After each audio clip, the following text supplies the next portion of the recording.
Are you tired of sitting down to paint only to find out that that very expensive pot has completely dried out? There is actually a very simple solution. I've always had a complicated relationship with the Citadel paint pots. On one hand, I love having the little lid just to take out small amounts of that paint, and on the other hand, so let's move them over to dropper bottles. For today's quick guide, we are going to need a few things. A dropper bottle, a steel bearing, and something to thin down our paints with. Oh, and it helps to have some paint as well. First, I drop the bearing into the paint pot.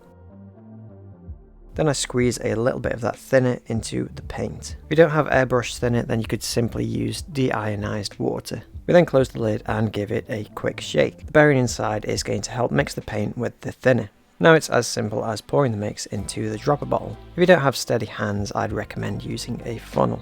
Okay, let's pour this bad boy. If the lid is getting in your way, I would recommend using your snippers just to snip it off. The final step is to cut away the label from the Citadel paint pot and stick this to our new dropper bottle.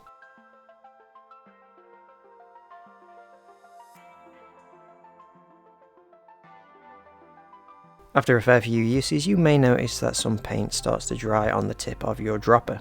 This can usually be peeled away. However, paint that dries inside the cap will need to be removed with something like a toothpick.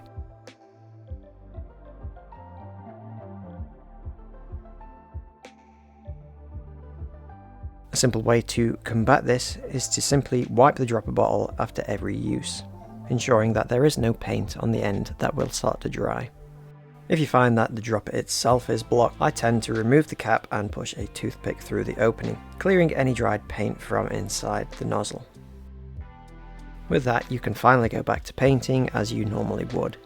Now, you may have noticed that this video is a lot shorter than what I'd regularly upload, and there is a reason behind that.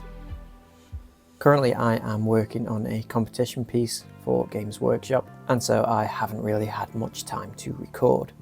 And at this point, I am still quite far behind being finished. So I do apologise for not having a longer video this week.